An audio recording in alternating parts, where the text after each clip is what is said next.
Agradecidos a Dios por la oportunidad que nos da de estar aquí en su casa. Nosotros los cristianos entendemos que el día domingo es día del Señor. El Señor nos da 6 días para nosotros, ¿verdad? Un día para Él. Un día en que Él descansó de sus obras. Un día que Él hizo por razón de nosotros. Es importante nuestro descanso físico, mental, en todo aspecto. Es muy saludable para nuestra vida espiritual y también nuestra salud física. El que nos despejemos, el que estemos aquí precisamente glorificándolo, alabándolo y aprendiendo más de su palabra. Así que vamos al Señor en oración y pedir que Él nos bendiga en esta clase. Nuestros rostros se inclinan delante de ti, Dios, porque estás aquí, tú eres espíritu. No te vemos, pero prometes estar donde 2 o 3 se reúnen en tu nombre, sabiendo que en tu presencia hay delicias. Y que tú, Señor, fielmente nos guías y nos enseñas en el camino por el que debemos andar. Este es tu día. Por tanto, somos tu pueblo y con gozo nos reunimos contemplando tu gloria para la alabanza de tu persona, para el alimento espiritual de nuestras almas, por lo cual acudimos a ti, Espíritu Santo, para que nos enseñes a través de esta porción bíblica.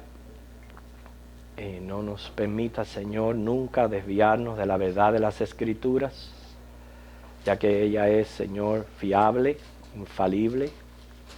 Pero nosotros, Señor, tenemos muchos problemas de imperfección y es por eso que dependemos de ti, Espíritu Santo, para que seamos guiados a tu luz, a la luz de las Escrituras. Bendice esta clase como cada clase que se está teniendo en esta escuela dominical.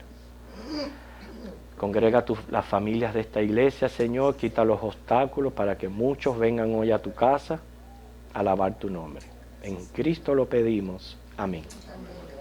Buscamos un versículo, Primera de Timoteo, capítulo 3, versículo 13. Primera de Timoteo 3, versículo 13.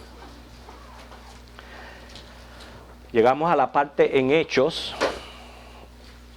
en que se origina prácticamente el diaconado en la iglesia. No sé si vamos a cubrir todo en esta clase o se va a necesitar 2 domingos para cubrir este tema, lo cual es bien importante. Y en Primera de Timoteo 3:13 encontramos este versículo, ya lo tienen todo, lo leemos. ¿Sí? ¿Qué dice? Porque los que ejerzan bien el diaconado ganan para sí un grado honroso y mucha confianza en la fe que es en Cristo Jesús. Llama la atención, los que ejerzan bien el diaconado. Es decir, que vamos a hablar acerca de este oficio dentro de la iglesia. Así que Hechos capítulo 6 es nuestro texto. Hechos capítulo 6.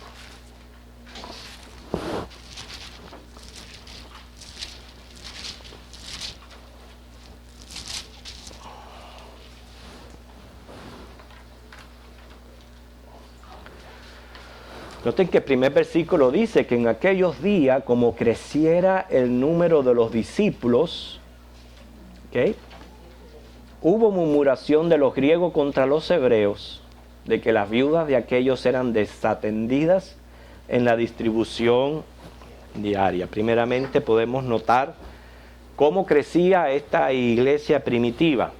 Son miles ya los que forman parte de la iglesia. Hechos capítulo 4 versículo 32 menciona una multitud que fue añadida a la iglesia.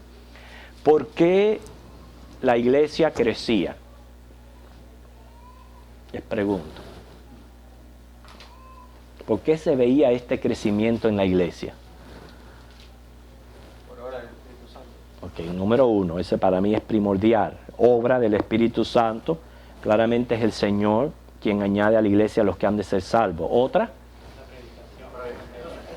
La predicación del Evangelio, porque se salvan, pero por la predicación del Evangelio. O sea, una iglesia dispuesta a predicar el Evangelio de Cristo. O sea que prácticamente yo diría esas son dos razones básicas por las cuales se veía este crecimiento numérico en la iglesia. Quiere decir que personas cada vez más se convencían de la necesidad de Jesucristo, de la necesidad de encontrar la vida eterna, de encontrar el perdón de sus pecados. Cada vez las personas reconocían su necesidad espiritual de Dios, y eso era lo que traía a la gente a la iglesia, a escuchar el Evangelio, y el Señor los iba añadiendo a través de la fe. O sea que eso es bien, bien importante. Lo mismo que sucedía en aquellos tiempos ha venido sucediendo a través de los años. Son miles y miles y miles, en números incontables, de los que han venido a la fe en Jesucristo. Así que vemos aquí que el número de los discípulos crecía, pero ocurrió un problema. Primeramente, la iglesia no tenía una organización formal. Más bien, estaban siendo dirigidas por los apóstoles. No había otro tipo de oficio en la iglesia excepto los apóstoles.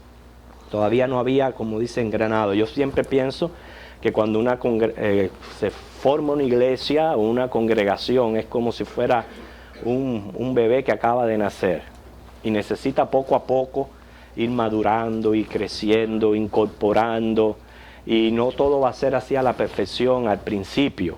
En todo se necesita un proceso de crecimiento, y cada congregación que ha comenzado ha tenido que pasar por ese proceso. Y a través de los años uno mira atrás y dice, mira, las cosas como se hacían en aquel entonces, sin embargo se han mejorado, etcétera, etcétera. Bueno, aquí vamos a empezar a ver cómo iba la iglesia estructurándose con sus oficiales, porque ocurrió un problema. Todo estaba marchando bien hasta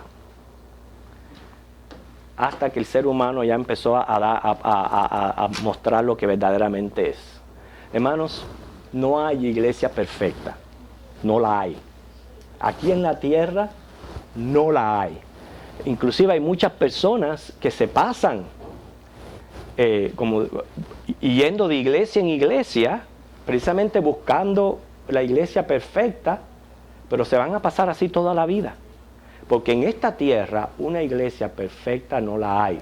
La razón es que todas las iglesias están compuestas de hombres pecadores. Por eso el llamado de Dios es a poner nuestros ojos en Jesús. Él sí es el hombre perfecto. Él sí nunca nos va a fallar y nunca se va a equivocar. Lo mismo la palabra de Dios. Entonces tenemos que poner nuestros ojos en Jesucristo. Y hay que congregarse porque es mandato del Señor. Por tanto, siempre vamos a estar congregando en una iglesia donde hay imperfecciones, porque los hombres no somos perfectos. Y aquí ocurrió un problema, un problema que es contra la unidad de la iglesia. Surgieron murmuraciones. Una murmuración es alguien que se encarga de hacer que un comentario vaya de oído en oído, en vez de presentar el problema debidamente. ¿Okay? Nosotros podemos y tenemos todo derecho y podemos hacerlo, que si se presenta un problema, ir por el medio correcto, presentar el asunto. Estamos hablando ya en el consenso de la iglesia, presentar el asunto, que la iglesia trate el asunto y llevarlo a una resolución, porque ya las iglesias son imperfectas. Por tanto, van a surgir problemas y los problemas hay que tratarlos. Todo el que va en un camino de perfección tiene que ir reconociendo sus problemas y corrigiéndolos. Entonces se presenta un problema, el medio correcto es llevarlo a la iglesia, pero la murmuración es cuando ese problema empieza a pasar de oído en oído, en vez de tratar el problema. Dice Matthew Henry lo presenta así, dice, una secreta quemazón interior. Dice Matthew Henry que es una murmuración, una secreta quemazón interior. En la Biblia nosotros tenemos el ejemplo de María. María, la hermana de Moisés. ¿Sabe qué hizo María, la hermana de Moisés? Ella incitó a su hermano Aarón a rebelarse contra Moisés, porque Moisés había contraído matrimonio con un etíope. Fíjense, con un etíope. Y por eso fue que ella incitó a Aarón a rebelarse contra Moisés. Usted puede leer esa historia después en su casa en Números 12. Claramente dice la Biblia que por murmurar contra el siervo de Dios, María quedó leprosa, dice como la nieve, quedó leprosa su cuerpo. Quiere decir que hubo una consecuencia por murmurar en contra de Moisés. Bueno, en el caso que estamos viendo aquí, los griegos murmuraron contra los hebreos. Los griegos contra los hebreos. Hay comentaristas que creen que ambos son judíos, solo que un grupo hablaba griego y el otro arameo. O sea, para los griegos se refiere a los nacidos en el extranjero, que eran nacidos de la diáspora, los cuales regresaron a vivir a Jerusalén y se convirtieron, y entonces comenzaron a tener problemas con los nativos de Palestina. ¿Okay? Es como, eso no nos es extraño a nosotros, porque muchos de nosotros y de nuestros hijos son nacidos aquí, ¿verdad? Entonces más o menos esa es la idea. La idea es de que eran judíos, pero nacidos en la diáspora. Y por eso eran de habla griega. Y al parecer hubo problemas, dice, entre los griegos contra los hebreos. ¿Cuál fue el problema? Que las viudas de los griegos eran desatendidas en la distribución diaria. Quiere decir que lo que estamos viendo aquí, que prácticamente la iglesia se había dividido en dos bandos. Estaban los judíos y por el otro lado estaban los griegos. Y a veces esa es nuestra tendencia. Nuestra tendencia, en vez de ver, hermanos, de que somos uno en Cristo, que somos un pueblo, una iglesia, que tenemos muchas cosas en común, siempre nuestra inclinación es a irnos dividiendo y apartando con aquellos que son más, que tienen más cosas en común con nosotros. Y se van haciendo esos grupos dentro de las congregaciones que no debe de ser. Debemos de pensar que todos somos uno en Jesucristo, sin importar nacionalidad, sin importar color de piel, sin importar absolutamente nada. Somos uno en Jesucristo. Pues al parecer aquí se había hecho estos dos bandos, de griegos y de judíos. Hay quienes, les presento las dos opciones, que dicen, no, esos griegos no significa judíos, sino gentiles, que se habían convertido. Yo no discuto esta posición, pero tenemos que tener en cuenta que todavía Dios no se había abierto esta llave, porque esta llave de los gentiles se abrió con Cornelio, y todavía no había sucedido la conversión de Cornelio como la llave a los gentiles en la predicación del Evangelio. Quiere decir que debemos de entender entonces que los griegos se están refiriendo a judíos, pero de habla griega. La murmuración era que las viudas eran desatendidas en la distribución diaria. Quiere decir que esto estaba ocurriendo. Estaban habiendo murmuraciones que no se habían traído legalmente a conocimiento de los apóstoles, conocimiento de la iglesia en pleno. Y estaba sucediendo la murmuración y no se sabía nada. Entonces, ¿cómo tratar el problema si no se conoce? Si es una pura murmuración, ¿cómo usted va a tratar con un problema así? Que por eso le digo siempre, hermanos, en Cristo nosotros tenemos que tratar los asuntos de la manera correcta delante del Señor. ¿Okay? No quiere decir, yo ahora me lo tengo que tragar todo, o tengo que estar de acuerdo con todo, o esto, lo otro. No, eso no es lo que queremos decir, hermano, porque es una iglesia, precisamente donde la iglesia tiene la última palabra. Pero lo malo es cuando las cosas se hacen en secreto, o se ponen por atrás los grupos a murmurar y todo ese tipo de cuestión. No es la forma correcta de tratar los asuntos del reino de los cielos. Hay que traerlos al seno de la iglesia y tratarlos como iglesia. Bueno, se trajo, ¿okay? Se trajo el problema por fin, pero no, el asunto está que se trajo después de la murmuración, que eso es lo malo. ¿Okay? Se trajo el problema, ¿okay? De que estas viudas estaban siendo desatendidas. Ahora, ustedes recuerdan en los capítulos anteriores qué nos muestra que estaba sucediendo en la iglesia con relación a los bienes materiales. ¿Qué estaba sucediendo? Lo vendían y lo que ganaban lo ponían ahí en común para los necesitados. Okay. Estaban teniendo las cosas en común, al punto de que no habían necesitados en la iglesia. Todo estaba muy bien, ¿me entiendes? Todo funcionando muy bien, pero es como dice, ahí está la decadencia humana, que siempre, ¿ve? Entonces parece que en esa distribución de todos esos bienes, estaban siendo negligentes con las viudas de los griegos. Se había incrementado el número de viudas debido a la persecución del cristianismo. O sea, y cada vez surgían más viudas, y por eso era la necesidad de ayudar a estas personas. ¿Okay? Cabe la sospecha que había una parcialidad intencional con las viudas de los griegos o rivalidad entre ambos grupos. El caso es que había un descontrol. La necesidad era genuina, pero el modo de proceder para tratar de resolver el problema era incorrecto. ¿Okay? Ahora vamos a ver el versículo 2. Dice que entonces los 12 convocaron a la multitud de los discípulos y dijeron: no es justo que nosotros dejemos la palabra de Dios para servir a las mesas. Llegó la murmuración por fin a los apóstoles. ¿Qué dice Eclesiastés 10:20?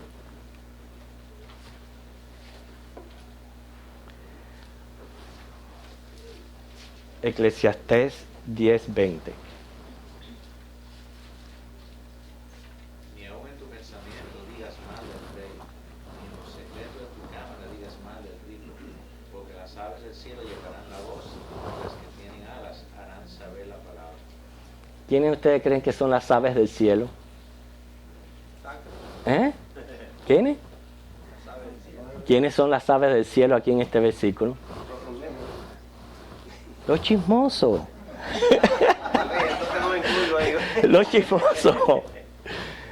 Fíjense, no dice, no digas nada en contra, porque el chismoso se va a encargar de que el rey lo sepa.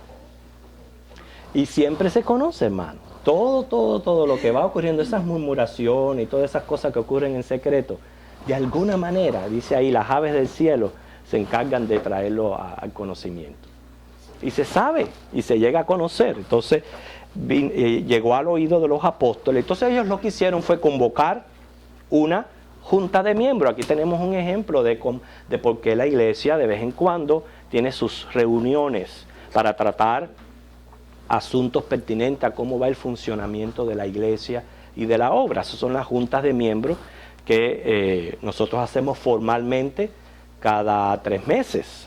Pero aquí surgió repentinamente para cubrir una necesidad. Convocan una junta de miembros, tratan el problema. ¿Okay?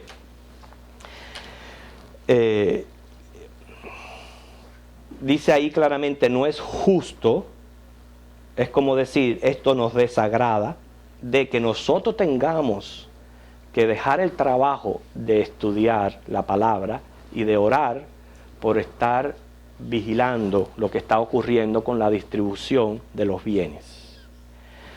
Precisamente al parecer eran tantas las necesidades que se había ido del control, no podían tener control de todo lo que estaba ocurriendo en aquel entonces. Era demasiada carga para los apóstoles y ellos lo dijeron claramente. Nos desagrada el hecho que tengamos que dejar lo más importante, que es el pan espiritual, por estar tratando asuntos de índole material, lo cual son necesidades, son importantes, pero más importante es ministrar la palabra. Y entonces ellos lo dijeron de esa manera: el trabajo es grande y nosotros somos seres humanos.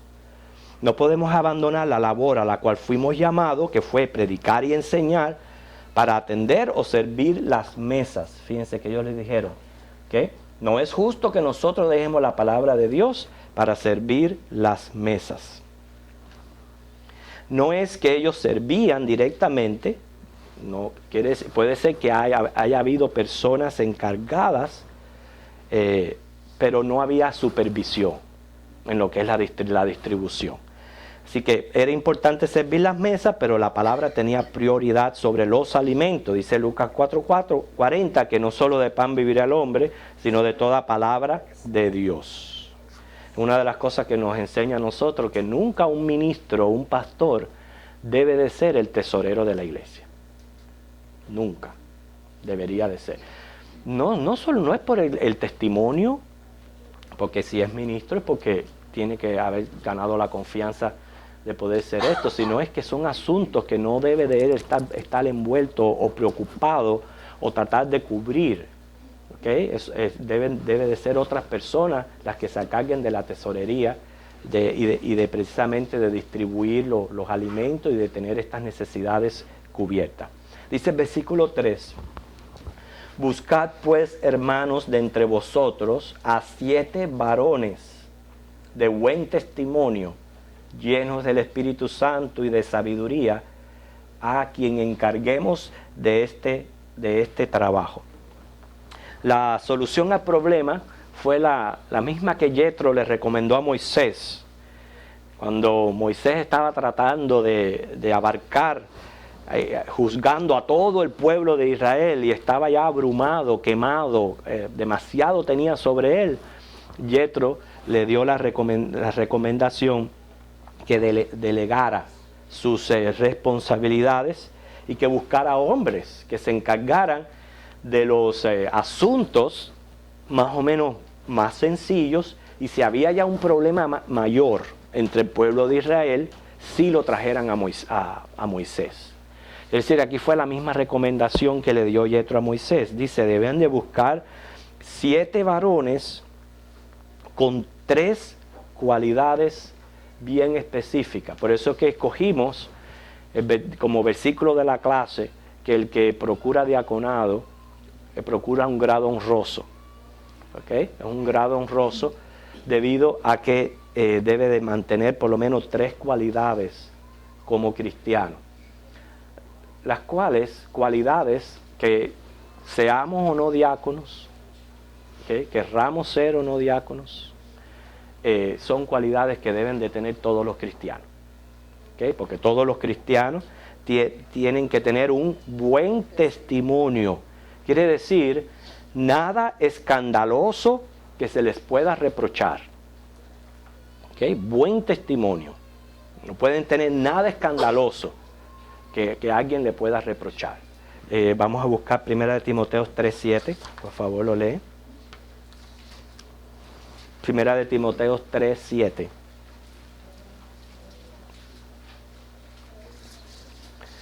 Son 3 cualidades específicas de los prospectos a diaconado. Número 1, un buen testimonio. Y vamos a hablar un poquito acerca de dejar que ustedes hablen un poquito. ¿Qué dice 1 Timoteo 3:7? Porque los que ejerzan bien el diaconado, 3:7. También es necesario que tengan buen testimonio de los de afuera, para que no caigan en descrédito y el lazo del diablo. Fíjate, no solamente de los de adentro, pero también de los de afuera. ¿Okay? Quiere decir, no solamente mi familia, pero también las personas con que yo me relaciono, compañeros de trabajo, etcétera, etcétera. En todo mi ambiente donde yo estoy, debo de tener un buen testimonio. ¿Qué ustedes creen acerca de eso? ¿Qué es para usted un buen testimonio?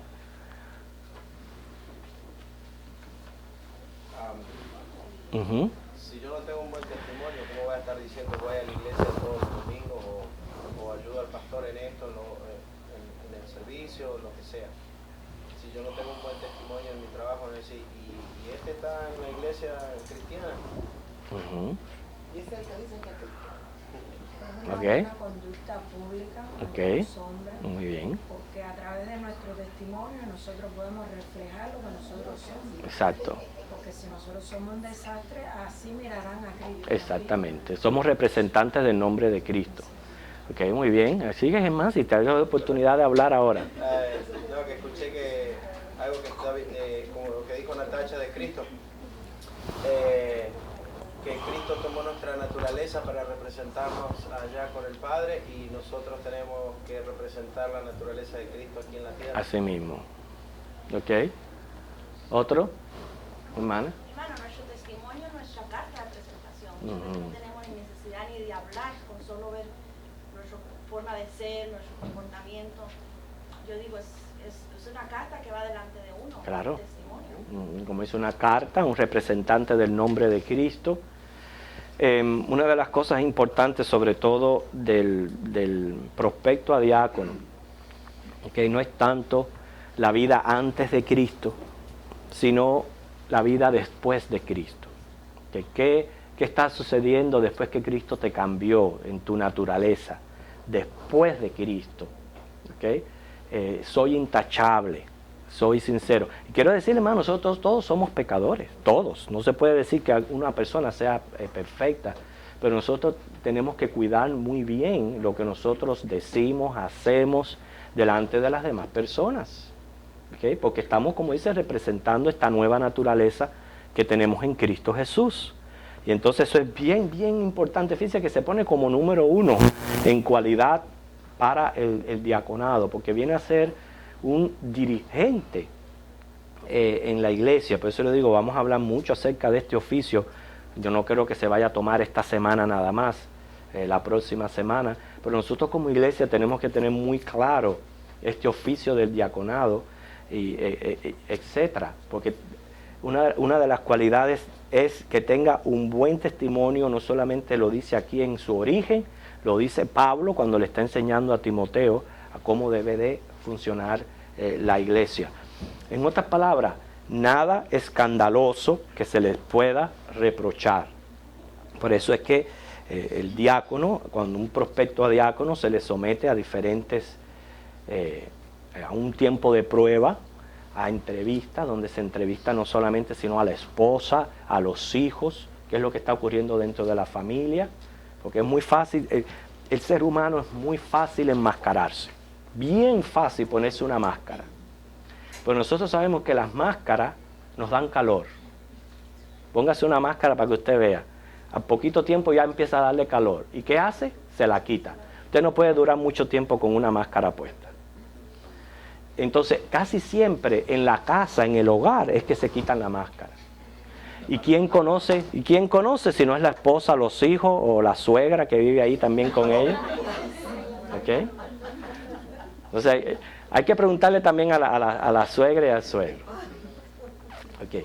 Pero es bien importante que uno tenga un buen testimonio dentro, claramente, y fuera de la iglesia. O sea, que nada escandaloso se le pueda reprochar. La segunda cualidad es lleno del Espíritu Santo.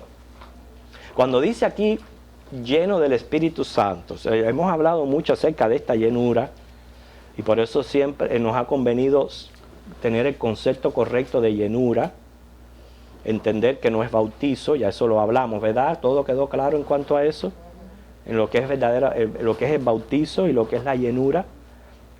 Cuando decimos así una frase general, lleno del Espíritu Santo, para mí equivale a un hombre que no es carnal. ¿Entienden la idea?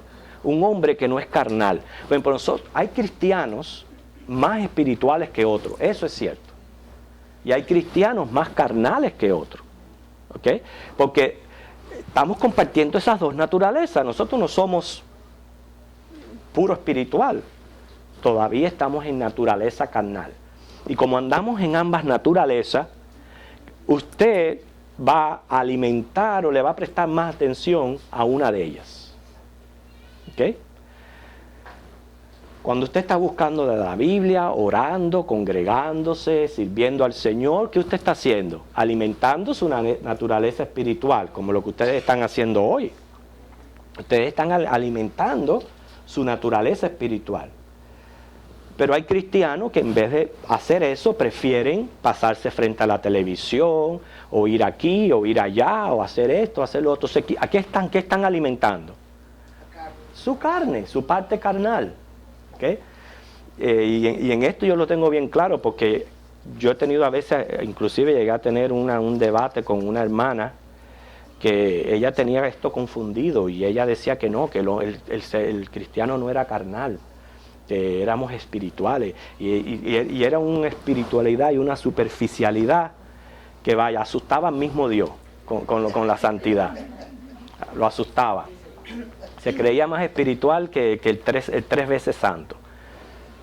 Y porque estaba negando su naturaleza carnal. Y no es cierto, nosotros estamos combatiendo entre estas dos naturalezas. Y es a veces ahí donde ejercemos voluntad. A lo que nosotros más alimentemos, va a progresar. Quiere decir que cuando dice aquí, llenos del Espíritu Santo, no está hablando que sean hombres perfectos. Hombres que no eran carnales, ¿entiendes? Que no se dediquen, que eran íntegros, eran honestos. Eso era lo que estaban buscando en los hombres para el diaconado. Así que fíjense, por eso que es un grado honroso. No solamente un buen testimonio intachable, o sea, que no se le puede hacer así, y más después de Cristo, entiendan eso, más después de Cristo. Nosotros tenemos que entender eso, que una vez que venimos a Cristo, dice la Biblia, somos nuevas criaturas, las cosas viejas pasaron. Y si Dios ese pasado lo echó en el fondo del mar, ya eso pasó. Pero después de Cristo, ahí es donde mi actitud tiene que ser intachable. ¿Ok? Y lo segundo, claramente que dice, es lleno del Espíritu Santo, o sea, una persona espiritual. Y lo tercero, es lleno de sabiduría. Ustedes saben que sabiduría no es tanto inteligencia, es el saber discernir entre bien y mal, saber discernir qué es lo que conviene, qué es lo que no conviene. Eso es lo que es sabiduría, lo cual dice la Biblia que su principio es el temor a Dios. Se requería en este caso sabiduría porque debían de tener una actitud para negocios prácticos, o sea, un buen administrador. Se le estaba poniendo en sus manos, noten, lo que traía la iglesia para ser repartido. Y entonces tenían que hacerlo con mucha sabiduría. En estos momentos, aún la iglesia necesita ejercer sabiduría para inclusive repartir su benevolencia. Porque desgraciadamente, hay personas muy vivas, y pudiéramos decir hasta descaradas, que abusan de la iglesia. Piensa que la iglesia es una agencia de gobierno que están obligados a suplir las necesidades, y nosotros nos hemos tropezado con personas, inclusive yo llegué a visitarla directamente, que todos los años, para este tiempo, ella llamaba a la iglesia para que le pagaran esto y le pagaran lo otro, y le pagaran esto y le pagaran lo otro. Y una vez yo respondí la llamada de teléfono y le dije, deme su dirección que le vamos a llevar la ayuda. Y cuando llegamos allí yo veía la forma en que esa señora estaba viviendo. ¿Okay? La invité a la iglesia, nunca vino a la iglesia, o sea, le hablé primero de Cristo, le presenté el Evangelio, ella no quería nada de Cristo, ella lo que quería era que le pagaran la luz para Navidad para poder tener para gastar. Y eso era todos los años, llamaba a la misma persona, presentándole el mismo problema y la misma circunstancia. Hasta ese fue el último año que recibió ayuda. Porque hay gente, hay necesidades genuinas y hay gente oportunista, interesada. Y por eso es que se necesitaba también sabiduría para poder distribuir estos bienes y tener un buen discernimiento de qué hacer con el dinero de la iglesia. Así que eran 3 cualidades sumamente importantes para poder ejercer el diaconado. el número 4 dice que nosotros, hablando de los apóstoles, persistiremos, fíjense, en la oración y en el ministerio de la palabra. Dos cosas importantísimas. Oración y predicación. Eran lo que ellos se iban a encargar para que estos hombres entonces distribuyeran los bienes. Dice el 5 que agradó la propuesta a toda la multitud. Fíjense cuando habla, que habla de multitud, no está hablando de una iglesia pequeña, de cientos, multitud. Yo me imagino eso tiene que haber sido una congregación así, cientos y cientos y cientos. Imagino que no tenían quizás un lugar, no sé, pero eran cientos y cientos y cientos cuando hacían estas reuniones, porque era una multitud. Dice, agradó la propuesta a toda la multitud. Y eligieron a Esteban, varón lleno de fe y del Espíritu Santo, a Felipe, a Prócoro, a Nicanor, a Timón, a Pármenas y a Nicolás, prosélito de Antioquía. Agradó a toda la multitud de los reunidos. No sabemos si lo llevaron a votación, cómo hicieron el procedimiento, pero el caso fue que esta propuesta agradó. La propuesta era bastante sencilla, sabia, no creo que llevara controversia. En otras palabras, al parecer, habían personas distribuyendo los bienes, lo único que no había era supervisión. ¿Okay? Entonces, a la iglesia le agradó de que en vez de ser los apóstoles, los que se encargaran de supervisar esta distribución, nombraran a estos hombres. Y al mencionar una multitud, es ahí donde vemos el grado honroso del diaconado. No era que entre 20 vamos a señalar a tal, no, era entre miles señalaron a estos hombres. Y es lo que nosotros tenemos que procurar, hermanos, sobre todo hombres de Cristo. A veces los hombres en las iglesias tienden a echar para atrás, y las mujeres tú ves que van al frente y llevando las cosas, y en las reuniones son las que más vienen y las que más apoyan, y los hombres para atrás, y para atrás, y para atrás. Y esto no debe de ser así. La iglesia necesita de hombres, siervos del Señor, con esto, no, sea que me pongan para diácono, no me pongan para diácono, para esto, por lo otro. Nosotros no estamos detrás de puestos. A ver, ¿para qué queremos puestos? Lo que queremos es tener un buen testimonio delante del Señor, ser íntegro, ¿ok?, lleno del Espíritu Santo y tener sabiduría. Y necesitamos hombres que le pidan esto a Dios para venir y servir humildemente en la casa del Señor. Les digo esto porque a veces al diaconado se le va mucha gente para la cabeza. Lo señalan de diácono y ya se creen después que le sale hasta la espuma por los oídos. Es cierto, se creen entonces los dueños de la congregación, o que nada puede pasar sin que ellos eso no fue el origen del diaconado. ¿Okay? Ellos vienen a servir al pastor de la iglesia, pero si ni el mismo pastor, dice la Biblia, puede adueñarse del rebaño de Cristo, menos lo van a hacer el cuerpo de diáconos. ¿Cómo lo van a hacer los diáconos? Si el pastor, el Señor le dice, no te adueñes de mi rebaño, pues esas son mis ovejas, tú nada más que estás ahí para predicar la palabra y supervisar, eso es todo. Pero hay lugares en que el cuerpo de diácono, hermano, cogen un auge extrabíblico que no es el que debe de ser. ¿Okay? Pero aquí escogieron a Esteban, específicamente, a él se le menciona primero, se menciona su fe y su devoción. Qué lindo fuera que cuando dijeran, fulanito de tal, oh no, fulanito de tal, muchacho, lleno de fe, fíjense, devoto del Señor. ¿Te imaginas qué lindo fuera que ese fuera lo que hablaran de ti? ¿Verdad? Que esa sea la opinión pública. Muchas veces dice la gente, no, porque yo no vivo con la opinión pública. El cristiano tiene que vivir con la opinión pública. No, porque a mí no me importa lo que piensen de mí. A ti sí se tiene que importar lo que piensen de ti si tú eres cristiano. Parte de su testimonio. Claro. No va a importar. Exacto. Y qué lindo es que yo me dé, nosotros todos nos damos a conocer, nos resaltamos en nuestra personalidad y en lo que hacemos por algo.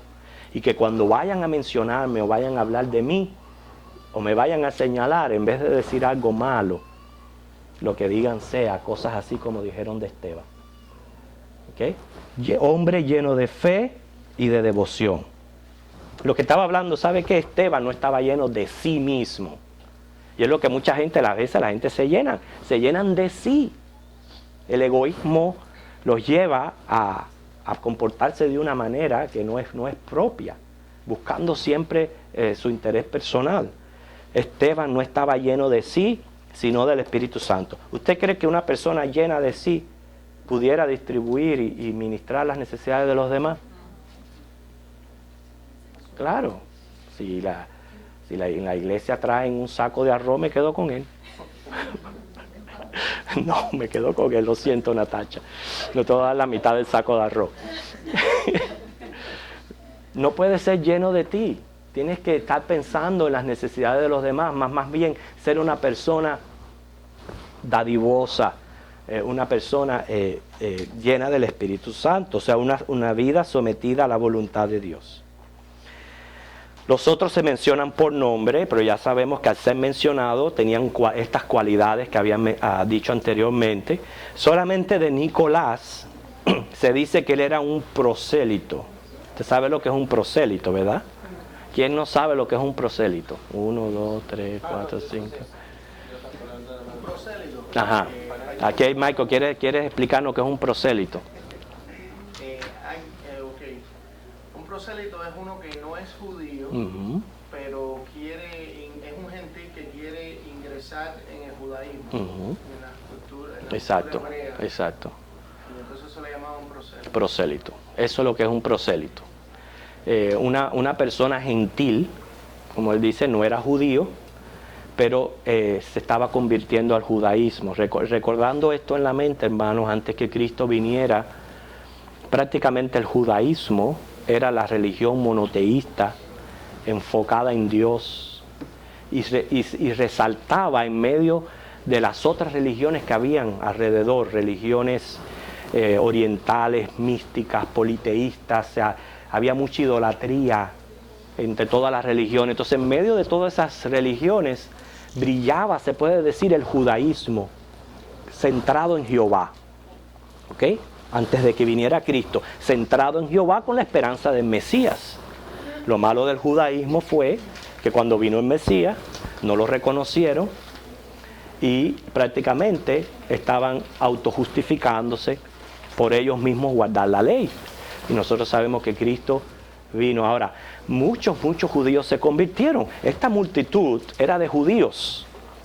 Y al parecer, estos prosélitos que estaban convertidos al judaísmo, o sea, ellos se habían apartado de las religiones paganas para abrazar el judaísmo como religión verdadera que adora al Dios, al único Dios, se habían convertido también al cristianismo. ¿Okay? Y entonces Nicolás en este caso era un prosélito al judaísmo que se había convertido al cristianismo. ¿Okay?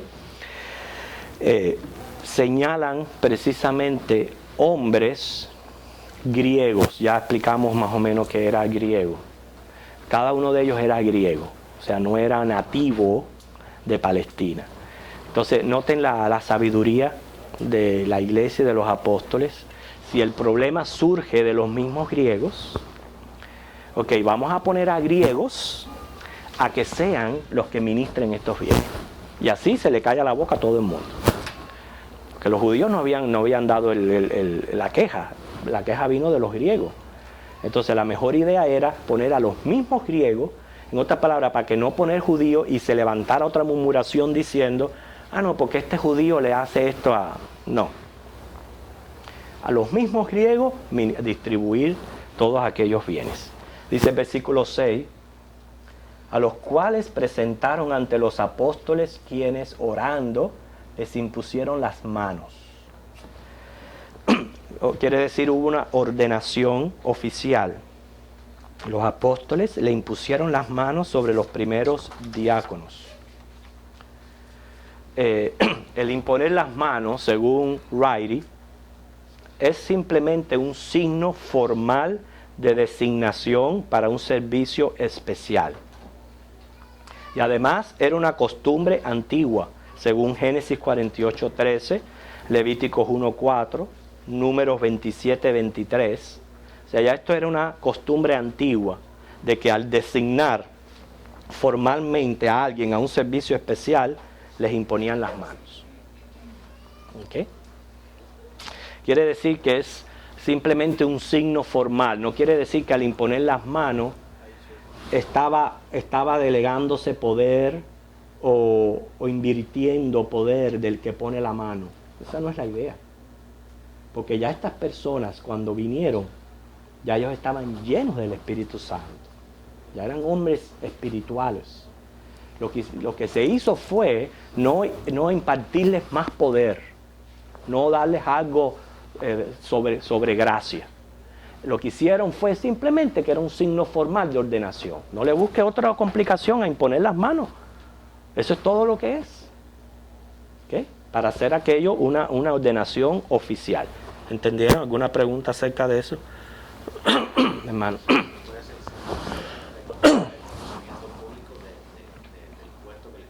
Claro, ya vimos ya que era costumbre antigua y segundo era un signo formal de una designación a un puesto especial. ¿Un otro comentario, alguna pregunta sobre la imposición de manos? Hermano, bueno, pues aquí no se ve, pero yo he ido a varias iglesias que hacen el llamamiento al frente y oran y ponen las manos. ¿Eso es antibíblico? No, eso no hay ningún ejemplo, no. No hay ningún ejemplo. No. Aquí tenemos los pocos ejemplos que tenemos de imposición de mano, era para esto, para designar oficialmente a un servicio especial. Esas son, te digo, ya cosas, exageraciones que hacen los hombres que no tienen apoyo bíblico ninguno. Ok, seguimos entonces. El versículo 7 dice: y crecía la palabra del Señor y el número de los discípulos se multiplicaba grandemente en Jerusalén. También muchos de los sacerdotes obedecían a la fe. ¿Se recuerdan la semana pasada que yo les dije de que muchos de estos fariseos, sacerdotes que trabajaban en el templo, que vieron todas aquellas cosas, oyeron todas aquellas cosas, posiblemente parte de ellos del Sanedrín, terminaron, porque era, como dice, propósito de Dios, que también llegaran a la fe y la obedecieran? Ahí tenemos el versículo que nos lo dice. No solamente estaba creciendo el número entre la gente, sino también sacerdotes. Y dice muchos de los sacerdotes obedecían a la fe. ¿Okay? Por eso que estos muchos sacerdotes obedecían a la fe, los vamos a encontrar más adelante en Hechos, teniendo problemas con tratar de judaizar a los gentiles. Este era el grupo que trataba de influenciar para que se judaizaran los gentiles. ¿Okay? Debemos, hermanos, aquí aprender a lidiar. Número uno, yo pienso, ¿no?, ya buscándole aplicaciones a la clase, aprender a lidiar con los desacuerdos. Una de las cosas que nos está enseñando Hechos aquí. Desacuerdos van a haber. Problemas se van a presentar, ¿okay?, en todas las iglesias. Los primeros capítulos de Hechos nos parecía, una iglesia que había que envidiarla, ¿okay? Una iglesia que aparecía todo perfecto, muy bien. Sin embargo, surgen problemas siempre en todas las congregaciones. El asunto no es que no surjan, problemas van a surgir, no los vamos a poder evitar. El problema es pedirle sabiduría a Dios de cómo lidiar con estos asuntos, con estos problemas, y hacerlo de la manera correcta. Ya una de las cosas que vimos aquí, que la murmuración no le agrada al Señor. ¿Okay? Hay maneras propias de usted exigir sus derechos, de presentar sus asuntos, pero hacerlo de una manera apropiada y correcta. ¿Okay? Cualquiera que desea el oficio de diácono, antes de desearlo, debe de entender que es un estado honroso. Y con este estado honroso vienen muchas responsabilidades, vienen privilegios, pero vienen también responsabilidades grandes. Y la persona tiene que estar dispuesta a esto, ¿okay? A estas tres cosas. No quiere decir que porque ya soy diácono me tengo que ver por encima de los demás. Eso en ningún momento, es una posición de servicio, ¿okay? Es un oficio de servicio. Precisamente la palabra diácono denota un ministro sirviente, ¿okay? Y se usa para designar, por ejemplo, a uno que sirve. En Efesios 6:21, encontramos ahí una palabra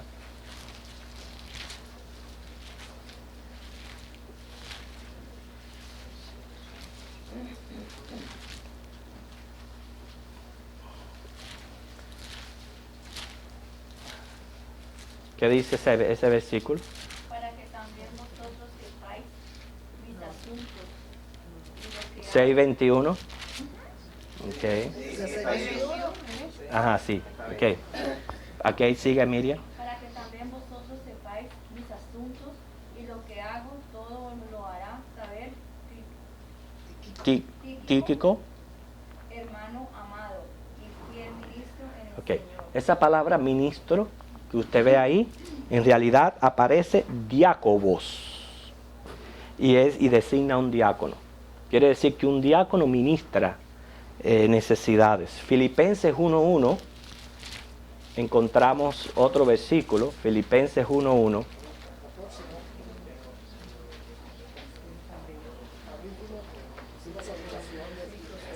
Pablo y Timoteo, siervos de Jesucristo, a todos los santos en Cristo Jesús que están en Filipo con los obispos y diáconos. ¿Okay? O sea, uno que está ejerciendo el oficio. Así que, hermanos, hay que tener en cuenta las cualificaciones, las cuales usted puede leer más en 1 de Timoteo 3, del 8 al 13. Los deberes y las responsabilidades fuera y dentro de la iglesia. Su testimonio, su vida doméstica como esposo, como padre, como obrero, también sus finanzas y su testimonio en la iglesia. Me gusta mucho una de las cosas que aprendí del pastor Asco, que siempre que entrevistamos a prospectos diáconos o cosas así, él les hace esa pregunta, que si todos en la iglesia fueran como usted, ¿cómo sería la iglesia? Sí, es cierto. Usted quiere ser diácono, si todos en la iglesia fueran como usted, entonces ¿cómo sería la iglesia? ¿Okay? Me dice aquí, hermanos, otra de las cosas que yo aprendo, ustedes se imaginan que hayan convocado, ya casi vamos a terminar, que hayan convocado a aquella asamblea y dijeron, búsquenme 3 hombres de buen testimonio, llenos del Espíritu Santo y de sabiduría, y que no hubiera nadie. Nadie. Señálenme, hombre, nadie.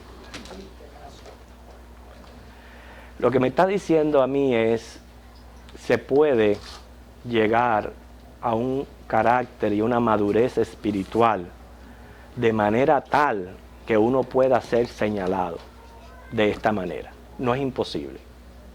Estos 7 hombres no eran perfectos, pero ellos se esmeraron a vivir un cristianismo de manera tal que cuando la iglesia tuvo necesidad de señalarlos, no pasaron trabajo. Y de una multitud, es como, imagínense una gran multitud y que 7 brillaran inmediatamente. Inmediatamente que los diáconos presentaron las 3 cualificaciones, la iglesia pensó en estos 7 hombres. ¿Por qué pensó la iglesia en esos 7 hombres? Y no tuvieron que, bueno, que vamos a ver a pensar a quién designamos de diácono este año. No se pusieron a decir, ay, mi madre, ¿y ahora quién buscamos? Ay, denos un tiempo, por favor, una semana más para buscar a ver quién. Inmediatamente estos 7 hombres brillaron. Lo bueno sería para que uno tuviera que pensar, porque todos eran buenos y no se sabía cuál escoger. Qué bueno fuera eso, ¿verdad? Qué bueno hubiera sido de que hubieran hubiesen tanto, hubiese sí, fue voluntad, y a lo mejor los habían más, pero fue voluntad de Dios que estos 7 hombres resaltaran. Pero es lo que yo tengo que procurar como cristiano, hermano. Yo creo que la clase, a pesar de que nos enseña un poquito acerca del oficio del diaconado, nos hace un llamado a todos a procurar un crecimiento espiritual de manera tal que seamos intachables, que lo que se hable de mí sea correcto, que cuando mencionen mi nombre diga, no, este hermano es esto, lo otro, pero algo bueno, no algo malo, positivo. Que nos ponemos en pie y nos despedimos, hermano.